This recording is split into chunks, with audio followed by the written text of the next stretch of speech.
Kita akan bacakan terjemahan, begitu juga penjelasan tafsirnya. A'udzu billahi minasy syaithanir rajim. Bismillahirrahmanirrahim. Wallati yatinal fahishata min nisaikum fastashhidu 'alaihinna arba'atan minkum. Surah An-Nisa ayat 15, yang artinya, dan para perempuan yang melakukan perbuatan keji di antara perempuan-perempuan kalian, hendaklah terhadap mereka ada 4 orang saksi di antara kalian yang menyaksikannya. Apabila mereka telah memberikan kesaksian, maka kurunglah mereka atau perempuan tersebut dalam rumah sampai mereka meninggal ajalnya, menemui ajalnya, atau sampai Allah memberi jalan yang lain kepadanya. Jadi ayat ini menerangkan bila mana terjadi perbuatan yang tidak benar pada diri wanita, ay allawati yaznina min azwajikum, para perempuan atau para istri yang melakukan zina, fatlubu ayyashhada ala qatirafihinna zina arba'ata rijalin minal muslimin al-ahrar. Jadi bisa ditetapkan ya, orang itu zina bila mana ada 4 laki-laki merdeka yang menyaksikannya.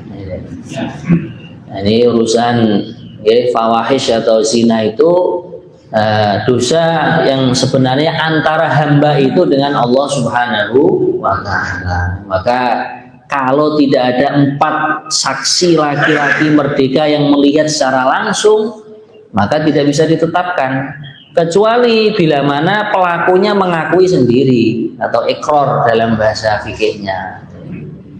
Justru malah yang menuduh atau mengatakan fulan atau fulanah berzina kok dia tidak bisa mendatangkan 4 orang saksi, dia dikenakan yang namanya haddul qadfi, hukuman karena menuduh zina tanpa ada 4 saksi. Nah, kalau sekarang mungkin ya di rumah kita atau yang masuk ke kamar itu ada CCTV, nah dari situ mungkin dikembangkan. Itu sebenarnya kan tidak bisa menjadi saksi kalau secara fikih ya. Tapi kalau secara hukum dikembangkan ya bisa jadi. Akhirnya ini ada buktinya CCTV, kok ada laki-laki lain yang masuk ke dalam kamarmu, ya kan? Perempuan dikatakan seperti itu. Ya. Kemudian ternyata mengaku, ya memang saya khilaf misalkan. Nah ini baru ditetapkan. Gitu. Kemudian hadirin yang mulia, fa in syahidu fa amsikuhunna fil buyut. Ai fa in sabatat bisyuhudi jarimatuhunna fahbisuhunna fil buyuti. Jadi kalau sudah bisa ditetapkan karena ada 4 orang saksi tadi, tertibnya ya sudah dikurung di rumah aja, jangan boleh keluyuran. Nah orang itu kan melakukan perbuatan zina atau fahisyah tadi karena ya mungkin keluar rumah akhirnya kenalan dengan laki-laki lain gitu ya. Kalau laki-laki kan memang tabiatnya mencari nafkah ya, mencari nafkah, kerja. Tapi laki-laki juga harus bisa menjaga diri, jangan terus sama agama ini boleh keluar rumah malah seenaknya sendiri. Naudzubillah min dzalik ya. Maka seperti itu ya. Kalau sudah ditetapkan perbuatan zinanya perempuan, maka perempuan tersebut dikurung di dalam rumah, ditahan di dalam rumah sehingga menemui kematiannya. Au yaj'alallahu lahunna sabila, atau Allah menjadikan tempat keluar makhlason bima yashra'u minal ahkam. Nah, maksudnya di sini kalau orang kok melakukan zina dan dia ini sudah punya suami atau yang laki-laki sudah punya istri ya, maka perbuatan zinanya tadi dikatakan zina muhson. Hukumannya atau hadnya adalah dirojam, dilempari batu sampai meninggal dunia. Tapi kalau orang itu nggak punya istri, ya, atau dikatakan ghairu muhson, masih perawan atau masih perjaka, ya, maka dijilid. Kalau dia merdeka, orang merdeka maksudnya bukan budak, ini dijilid atau dicambuk sampai 100 kali cambukan. Nah, cambukannya itu dengan itu rantingnya kurma, kalau itu ada ranting yang kecil-kecil kok 100 dicambuk sekali sudah cukup. Kalau batangnya kurma atau itu kok hanya jumlahnya 50 ranting, ya 2 kali. Itu cambukannya seperti itu. Makanya urusan ranjang niku nyuwun sewu nggih, ajeng nyuwun ping pinten mawon diparingi mawon. Gitu. Menawi mboten kiat. Nah, nggih, dopinge sing kathah. Karena urusan hal tersebut tidak ada larangan, mau berapa kali dalam sehari semalam, bahkan setiap sholat 5 waktu mau mandi, nah, itu tidak ada yang melarang, supaya menjaga tidak terjadi yang namanya zina atau fahisha. Semoga Allah selamatkan kita semua. Kemudian hadirin yang mulia, ayat 16, walladzani ya'tiyaniha minkum fa'adhuhuma, yang artinya dan terhadap 2 orang yang melakukan perbuatan zina di antara kalian, maka berikanlah hukuman kepada keduanya. Jika keduanya bertaubat dan memperbaiki diri, maka biarkanlah mereka. Sungguh Allah Maha penerima taubat lagi Maha penyayang. Jadi ya sudah, namanya orang khilaf kan, kalau sudah taubat ya sudah, jangan diungkit-ungkit lagi gitu. Biarlah Allah yang Maha mengetahui, bahkan Allah lah yang Maha pengampun untuk hamba-hambanya yang bertobat kepadanya. Nah, kemudian hadirin yang mulia, kadang di sini kan diperintahkan untuk ditetapkan hukumannya. Hukumannya sudah kita jelasin tadi. Ada yang zina muhson, ada yang ghairu muhson. Kalau yang muhson dirojam sampai meninggal, kalau yang ghairu muhson dicambuk 100 kali. Nah, kalau di negara kita nggak ada, Pak, gitu. Ya kalau nggak ada ya sudah, istighfar sebanyak mungkin, kemudian menghindari hal-hal yang menjadikan asbab orang terjerumus ke situ, gitu. Buat amal sebanyak mungkin, termasuk amalnya apa? Dakwah, ngajak orang kepada kebaikan, supaya amal jariyahnya itu ngalir terus. Karena amal dakwah itu kan mudah kan mengajak ya. Nah, termasuk yang terdekat adalah mengajak saudara kita sebanyak mungkin menghadiri pertemuan umat Islam tanggal 26, 27, 28 bulan September. Insya Allah ya. Nah, karena dengan mengajak satu orang, ambil murid kita, anak buah kita, nah, akhirnya hatinya tergugah, tersentuh. Dia amalnya baik, bahkan dia bisa bangun pesantren, bangun masjid dan lain sebagainya. Akhirnya kita yang mengajak mendapatkan kiriman pahala. Allahumma amin. Kemudian hadirin yang mulia, ayat yang berikutnya yaitu nomor 17, yang artinya sesungguhnya bertobat kepada Allah itu hanya pantas bagi mereka yang melakukan kejahatan karena tidak mengerti, kemudian segera bertaubat. Tobat mereka itulah yang diterima di sisi Allah. Allah Maha mengetahui lagi Maha bijaksana. Jadi innamat taubatu 'ala Allahi lil ladzina ya'maluna as-su'a bijahalah.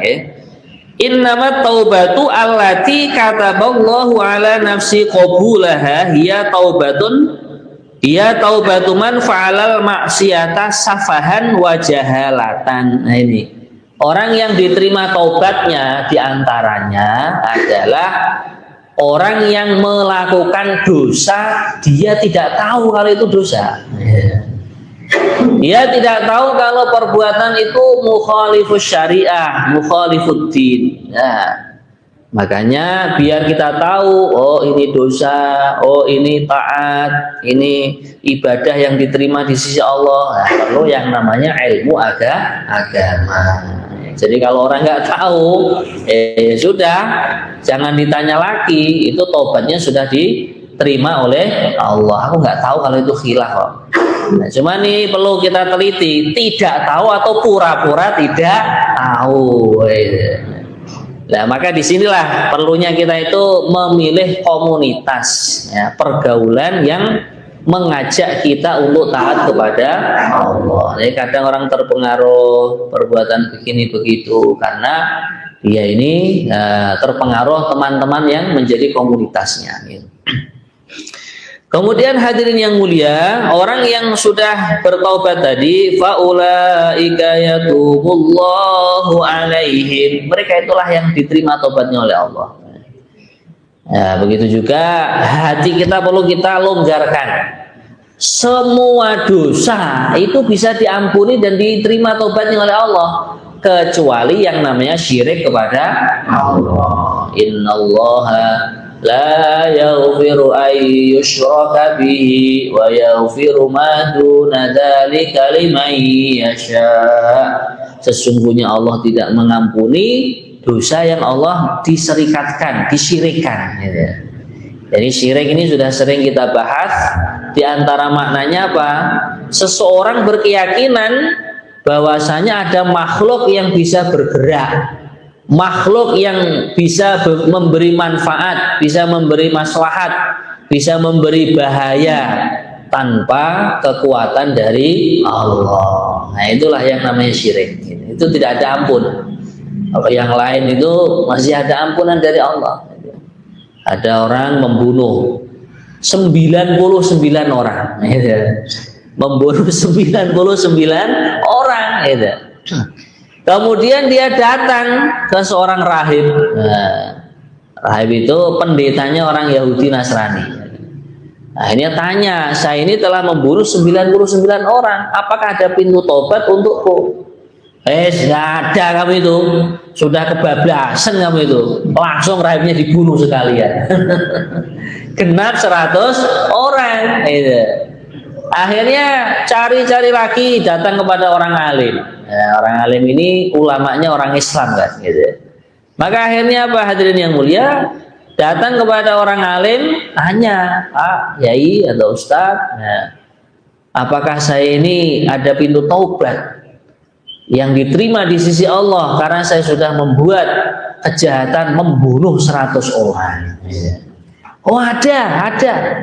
Kamu pergi dari kampung yang buruk itu, hijrahlah menuju kampung yang baik. Akhirnya betul di tengah-tengah perjalanan ketika niat hijrah, orang tersebut almarhum. Inna lillahi wa inna ilaihi rajiun. Akhirnya malaikat yang mencatat amal kebaikan rebutan dengan malaikat yang mencatat amal kebaikan. Wah, ini orang buruk ini jatahku ini. Ya, malaikat yang mencatat keburukan gitu. Yang mencatat kebaikan, oh enggak, wong dia itu sudah taubat loh. Nah, akhirnya entek-entekan kan ya, rebutan. Akhirnya Allah SWT berfirman kepada bumi, wahai bumi, tariklah orang tersebut ke arah kampung yang baik. Akhirnya Allah memanggil kedua malaikatnya, wahai malaikatku, gak usah oyok-oyokan, ya, sudah diukur aja. Ini mayatnya orang yang telah membunuh 100 orang ini lebih dekat kemana? Lebih dekat ke kampung yang baik atau kampung yang buruk? Gitu. Maka ternyata setelah diukur lebih dekat ke kampung yang baik hanya jarak 1 jengkal saja. Akhirnya Allah SWT mengatakan, sudah, ini hambaku sudah aku ampuni. Nah, dia digolongkan orang-orang yang baik. Ada seorang pezina, gitu. Bahkan penggaweannya itu zina. Gitu. Akhirnya apa, hadirin yang mulia, ketika dia ini sudah tingkatannya mau meninggal dunia, mau mati, orang tersebut apa? Menemukan anjing yang kehausan. Akhirnya anjing itu mau mencari air ke sumur ya nggak bisa gitu. Nah itu kain yang ada di tubuhnya wanita tersebut diambil, sepatunya ditali, dibuat kerean itu, ngambil air di sumur. Akhirnya diminumkan ke anjing itu. Setelah diminumkan, anjingnya seger, dia sendiri kehausan, akhirnya meninggal. Ternyata apa? Dengan sebab berbuat baik kepada seekor anjing yang dalam mazhab Imam Syafi'i hukumnya adalah najis mughalladzah, najis berat. Dosanya diampuni oleh Allah. Maka disinilah kalau sayang kepada anjing saja diampuni, apalagi sayang kepada manusia. Manusia yang akan terjerumus ke dalam jurangnya api neraka jahanam, kita sayangi, kita ajak, kita rayu, kita ikram, sehingga mau taat kepada Allah. Kemudian hadirin yang mulia, ayat nomor 18 yang artinya, dan taubat itu tidaklah diterima Allah dari mereka yang melakukan kejahatan hingga apabila datang ajal kepada seseorang di antara mereka, barulah ia mengatakan saya benar-benar bertaubat sekarang. Dan tidak pula diterima taubat dari orang-orang yang meninggal dalam keadaan kafir. Bagi orang-orang itu telah kami sediakan siksaan yang sangat pedih. Jadi tobat itu jangan diende-ende ya. Ntar aja, nanti aja kalau mau meninggal dunia, jangan. Ya sekarang ini. Begitu kita berbuat khilaf, ya, tergelincir dalam perbuatan kemaksiatan, kesalahan, langsung astagfirullahaladzim, langsung tobat, jangan ditunda-tunda gitu. Karena kalau tobat kok sudah menjelang sakaratul maut, mendekati kematian, maka tobat itu tidak diterima gitu. Kalau dalam bahasa hadisnya, Allah menerima tobatnya seorang hamba malam yuhorhir, selagi nyawa belum dicabut sampai di tenggorokan. Maka para alim ulama kita memberikan arahan habis sholat astaghfirullahaladzim alladzi la ilaha illa huwal hayyul qayyum wa atubu ilaihi. Habis sholat itu pintu-pintu makbulnya doa dibuka, lah kita istighfar kepada Allah. Maka masyayikh kita juga mengarahkan pagi hari baca astagfirullah, astagfirullah, astagfirullah minimal 100 kali, sore hari atau petang hari baca astagfirullah, astagfirullah, astagfirullah minimal 100 kali. Insya Allah kita amalkan Bapak Ibu, okay? Nah, sekarang sudah zamannya modern, ada tasbih elektrik. Tahu nggak itu tasbih cincin itu, ya toh? Cincin kita dikasih tasbih itu istighfar, astagfirullah, astagfirullah, astagfirullah, astagfirullah. Sambil ngomong cucunya astagfirullah, astagfirullah, astagfirullah. Sambil nungguin cucunya yang di TK di PAUD, astagfirullah, astagfirullah, astagfirullah. Sambil nungguin tokonya astagfirullah, astagfirullah, astagfirullah. Insya Allah ya. Nungguin proyeknya astagfirullah, astagfirullah, astagfirullah.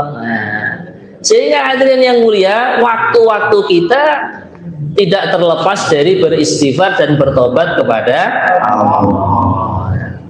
Kemudian hadirin yang mulia, ayat nomor 19 yang artinya, wahai orang-orang yang beriman, tidak halal bagi kalian mewarisi perempuan dengan jalan paksa, dan janganlah kalian menyusahkan mereka karena hendak mengambil kembali sebagian dari apa yang telah kalian berikan kepadanya, kecuali apabila mereka melakukan perbuatan keji yang nyata. Dan bergaulah dengan mereka menurut cara yang baik, yang patut.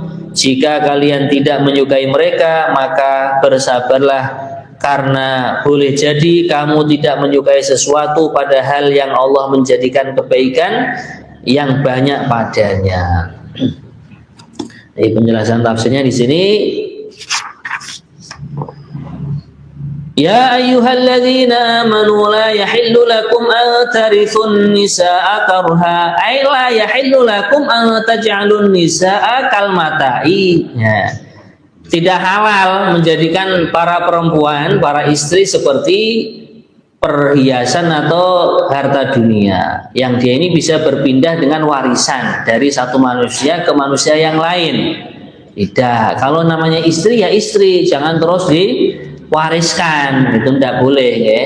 Wala ta'duluhunna litadhhabu bi ba'di ma ataitumuhunna ay la yahillu lakum an tamna'uhunna minaz zawaj aw tudayyiqu 'alayhinna litadhhabu bi ba'di ma dafa'tumuhum bi ba'di ma dafa'tumuhu lahunna minas sadaqi.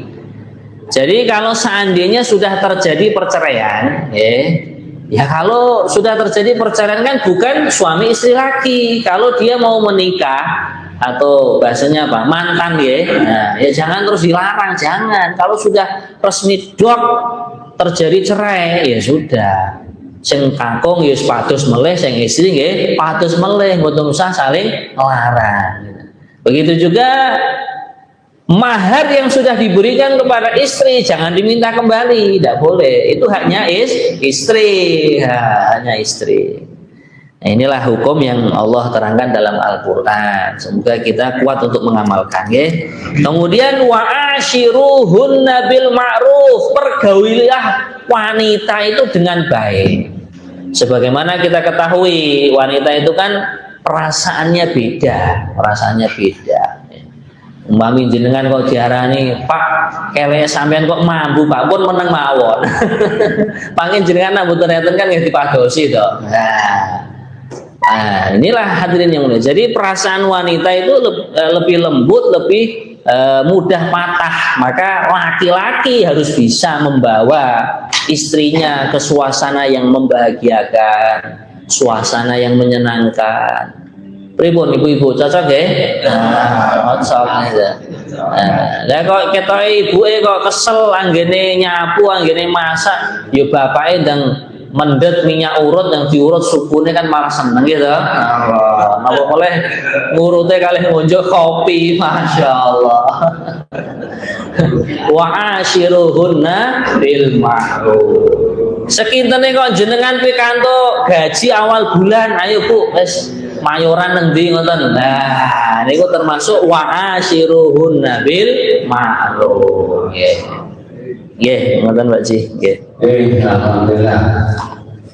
Monggo dua penanya pertama dari ibu-ibu.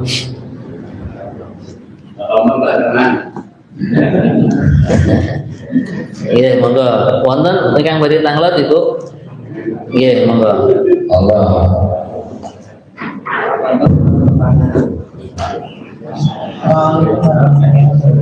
Salam. Mau ditanya masalah misalnya wanita ingin bercerai dengan suaminya, apakah ada alasan khusus atau apakah harus ajaran khusus untuk wanita cerai? Kalau misalnya wanita yang cerai dulu, apakah wanita mengembalikan mahar yang telah diterima? Ada pertanyaan yang cukup menarik ya dari ibu-ibu. Pertama, wanita yang minta cerai dari suaminya, apakah ada alasan khusus? Jadi sebelumnya para wanita ya ibu-ibu, bila sudah dikobil tu nikah, saya terima nikahnya ya, Fulanah binti Fulan dengan mas kawin sekian, maka dia ini di bawah tanggung jawab penuh suaminya, nafkahnya, kenyamanannya, keselamatannya, semua yang menanggung adalah suami. Makanya sebenarnya wanita itu kan nyuwun sewu ya, dia ini tidak wajib kerja, nyari duit itu tidak wajib. Yang wajib nyari duit siapa? Suami. Justru yang ibu-ibu ini malah diberi nafkah atau diberi duit oleh suami ya. Maka kalau sudah dicukupi oleh suami, seorang istri tidak boleh minta cerai. Bahkan ada hadis yang mengatakan seorang istri kok sudah dicukupi oleh suaminya, maka kok dia minta cerai, di akhirat dia tidak akan pernah mencium baunya surga. Mencium saja tidak, apalagi masuk. Nah sekarang kalau seandainya di dalam dirinya suami itu terjadi penyakit, contohnya satu, baros itu penyakit belang, tiba-tiba kulitnya memutih kayak sapi nih. Nah, kemudian yang kedua penyakit judam niku ruas-ruasnya merotoli, penyakit apa? Lepra, okay? Nah lepra. Kemudian suaminya terjadi gila atau stres. Nah, kemudian yang berikutnya boleh minta cerai dan istri tidak dikenai ancaman tadi, tidak mencium baunya surga, suaminya nggak tanggung jawab. Contohnya sudah 3 hari kok tidak beri nafkah, gitu.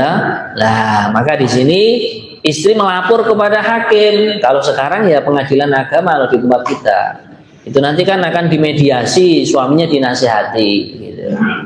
Bahkan itu kalau tidak memberikan nafkah itu dihitung hutang suami itu.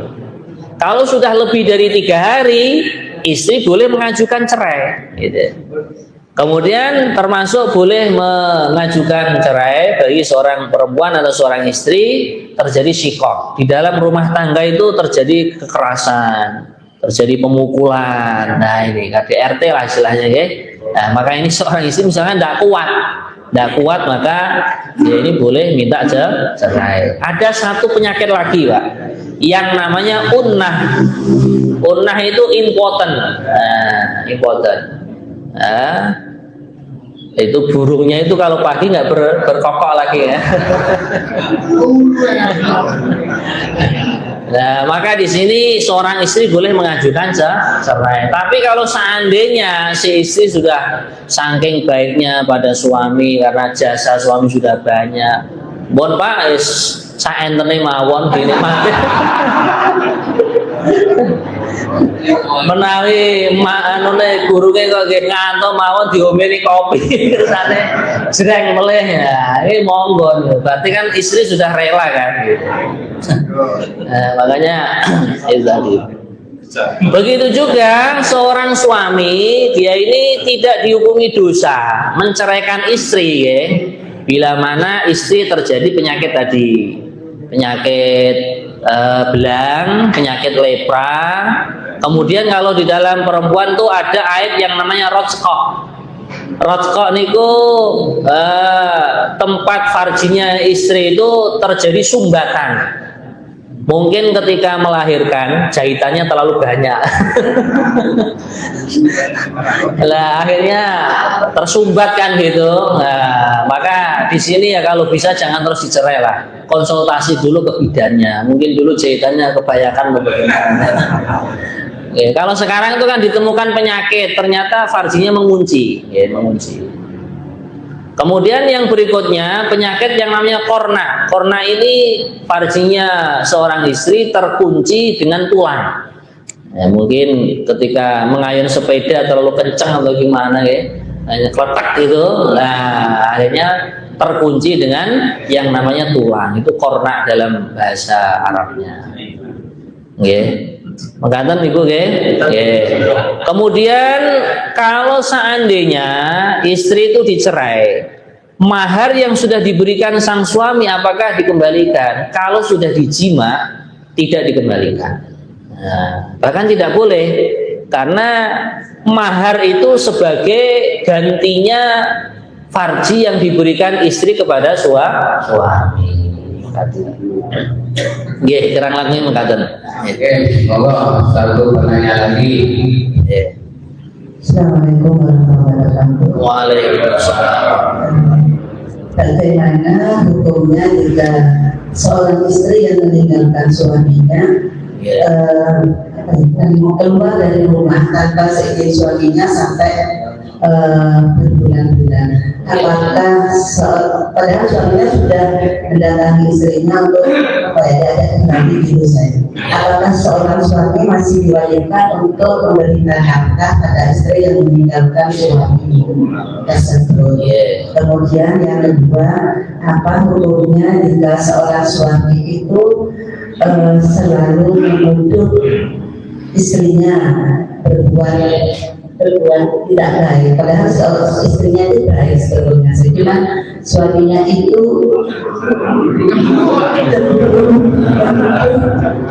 bahwa istrinya itu tidak baik, seperti itu saya. Assalamualaikum warahmatullahi wabarakatuh. Waalaikumsalam. Jadi kita kembali lagi pembahasan kepada wanita atau istri, ya. Seorang perempuan yang sudah diterima nikahnya oleh seorang laki-laki, dia ini mau keluar pintu rumah itu wajib minta izin kepada suami. Itulah yang namanya almar'atus sholihah. Kecuali keluar ke sekitar rumah, itu wajar lah. Kadang ibu-ibu kan ya apa jaduman, kalih tonggo-tonggone tahadus kalau dalam bahasa Arabnya. Nah maka itu tidak perlu kalau yang sudah sewajarnya di situ. Tapi yang paling hati-hati ya tadi, keluar rumah aja mau nonggo, nah mau silaturahim atau bincang-bincang ringan dengan tetangga itu boleh. Lah kok keluarnya sampai berbulan-bulan? Nah di sini sebenarnya kalau keluarnya tanpa izin suami, maka di sini hak nafkah istri menjadi gugur. Hak nafkah istri menjadi gugur. Maksudnya apa? Suami tidak berkewajiban memberi nafkah. Lah kalau sekarang keluarnya ke Saudi sana, Pak, ke Hong Kong, ke Malaysia, ke Singapura untuk kerja. Itu tadi sudah izin suami atau belum? Lah malah yang nyuruh suami ya. Yang nyuruh suami ya berarti suami tetap wajib memberikan nafkah walaupun nopo istilahnya sak menika LDR ya. Nah, itu jauh kan hubungannya kan jauh gitu. Lah kemudian dalam rumah tangga itu ada yang namanya nusyuz ya. Nusyuz itu khurujuz zaujati an taati zauji. Seorang istri tidak taat kepada suami. Urusan khususnya urusan kasur tadi, urusan ranjang. Maka ada sebuah riwayat hadis yang mengatakan ketika malam hari suami kok minta beribadah dengan istri kok menolak, maka istri itu sampai pagi hari dilaknat oleh para malaikat. Justru malah istri yang pengertian itu apa? Kalau malam hari sedanten wangi, malah nawari suaminya. Nah, inilah yang namanya almar'atus sholihah. Lanjut ya Ibu ya. Nah, kemudian pertanyaan berikutnya tadi loh, agak lupa itu. Pertanyaan yang kedua, cemburu. Oh, nggih, cemburu. Misalkan suami kok menuduh istrinya, padahal istrinya baik, tadi sudah diterangkan. Jadi menuduh, khususnya menuduh zina, nyuwun sewu, itu harus ada 4 saksi yang melihat. Nah, makanya bapak-bapak nggih ampun nyuwun sewu, ampun ceplas-ceplos ya. Nah, itu begitu dek sampean kok selingkuh misalnya gitu, bapaknya langsung ditanya, buktinya mana, saksinya mana? Kalau nggak bisa mendatangkan saksi, malah bapaknya yang kena hadul qadfi, dia dicambuk karena menuduh zina. Gitu ya. Makanya itu tadi pentingnya menjaga ya. Seorang istri mau keluar rumah juga pamit pada suami. Suami juga menjaga diri, jangan ceplas-ceplos menuduh hal-hal yang tidak baik kepada istrinya. Oke, perkataan kerang ngomong itu. Saya mau tanya ini. Iya. Berdosa nggak istri itu minta cerai karena tahu suaminya punya istri lagi?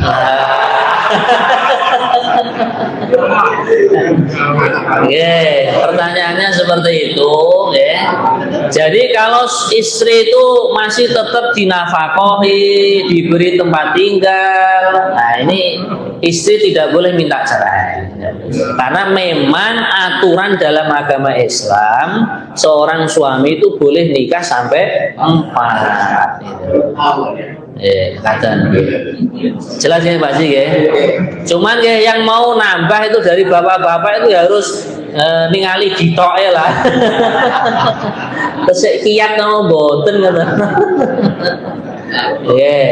Nah, nafkahnya harta itu kuat atau tidak, kemudian membagi, menggilir istri itu kuat apa tidak, berbuat adil lah kalau dalam bahasa Al-Qur'annya itu. Mengatakan keranganipun, monggo. Karena dari Monggo, silakan.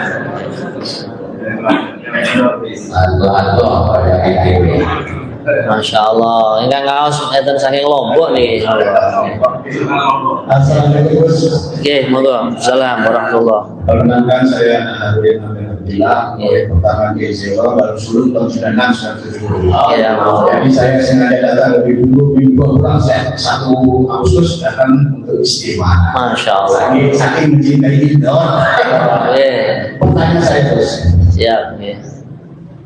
Misalnya seorang suami kalau pulang dari Pontianak, anggaplah kerja di Jakarta 2 minggu, kemudian pulang-pulang dia menemukan rokok, Yaspa, sampai saking marahnya langsung dia berantara.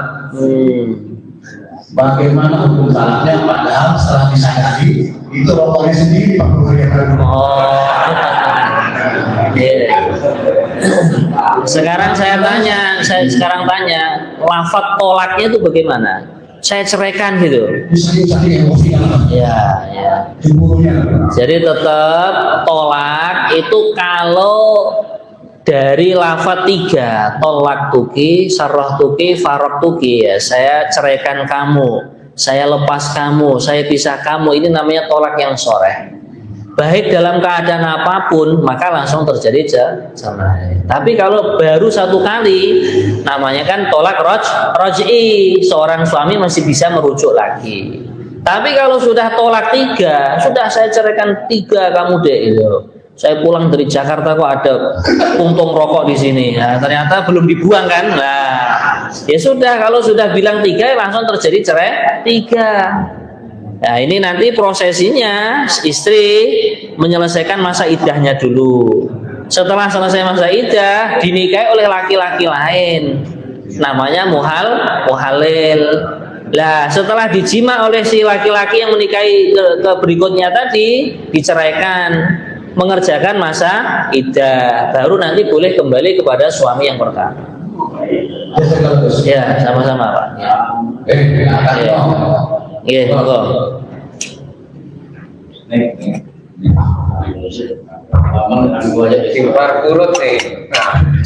Assalamualaikum warahmatullahi wabarakatuh. Waalaikumsalam.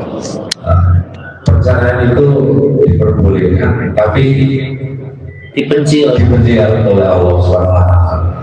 Kalau perceraian itu dikarenakan pahamnya berbeda besar. Katakanlah yang satu pakai mulut, yang satunya tidak pakai. Nah ini bagaimana? Ini diperbolehkan juga karena masing-masing baik suami atau istri ini nggak nyaman. Jadi pahamnya kuat sekali. Masing-masing ngotot mempertahankan pahamnya masing-masing. Nah ini diperbolehkan apa tidak? Kasus seperti ini. Terima kasih. Jadi tadi sudah kita terangkan pertimbangan perceraian yang sesuai syariat itu tadi dalam diri wanita ada uyubun nikah, ada cacat nikah, penyakit belang, penyakit lepra, kemudian tersumbat farjinya baik dengan daging atau dengan tulang, gitu. Nah ini ada ditambah lagi yang namanya murtad. Kalau murtad itu kan tercerai secara otomatis. Nah, kemudian yang berikutnya lagi yaitu tadi terjadi selingkuh atau terjadi perzinahan. Jadi istrinya atau suaminya itu. Nah, maka itu pertimbangan perceraian itu tadi. Kalau laki-laki terdapat cacat penyakit lepra, kusta, belang gitu, kemudian impoten, kemudian murtad juga, dan lain sebagainya itu tadi. Kalau hanya perbedaan suaminya kunut, istrinya tidak kunut, ini sebenarnya masih bisa ditoleransi. Sudahlah, masalah fikih itu tidak usah diperuncing, yang penting sepakat di atas kasur. Nah, gitu aja. Kata lagi, ya, jadi ini tidak termasuk menjadi pertimbangan yang diperbolehkannya bercerai. Jadi tetap antara suami istri itu saling menghargai perbedaan yang dipunyai. Kata lagi, Allah cukup dulu dan izin kan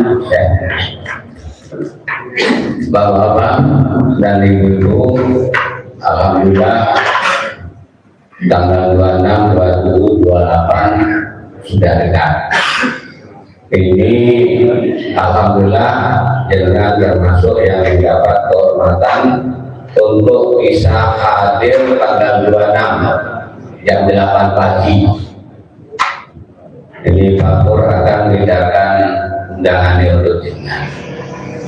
Jadi jenengan ada 3 tugas. Yang satu hadir di Jumat pagi. Ini orang-orang khusus, nah, termasuk jenengan. Karena ini ada undangan. Ini jenengan ini satu WCD. Undanganku tak kayak ini. Koncoku yang istimewa itu. Nah, jenengan atau ini terus jenengan jalan. Itu Jumat pagi. Terus yang kedua, jenengan neono konco kepala sekolah, jenengan rawi, nyuwun murid-murid dihadirkan sholat Jumat tadi. Habis sholat Jumat makan siang di dapur kongkana, jangan lah butuh ya. Nah, makan siang Jumatan makan siang itu yang kedua. Saya risau ini perlu risau untuk mengajak anak-anak ini. Terus terang di sebelah ini itu dulu waktu ada sekolah masih intens komunikasinya dengan Temboro itu alhamdulillah baik. Nah sekarang ganti pimpinan itu komunikasinya kurang, artinya jarang ngirim santri muridnya. Akhirnya apa? Waktu Jumatan di sini dengan sebelah sama banyaknya itu kan patut kita risau. Insya Allah kalau kerja kembali lagi kayak kemarin waktu Jumatan yang kami ya. Kemudian yang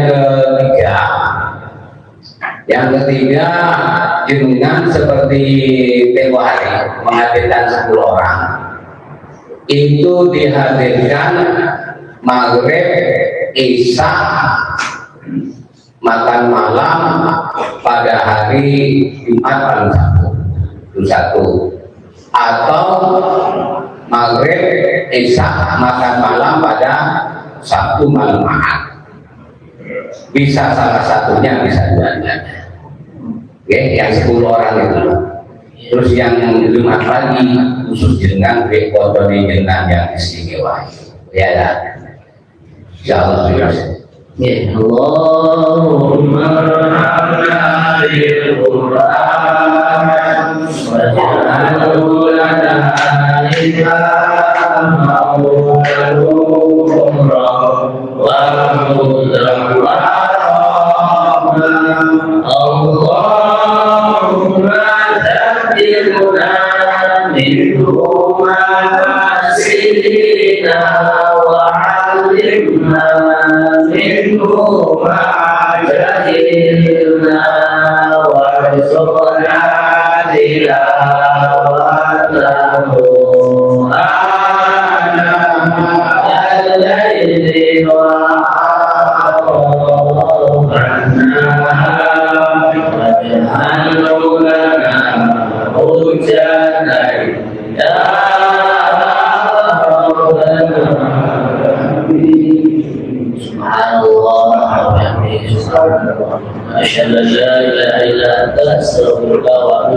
Assalamualaikum warahmatullahi wabarakatuh.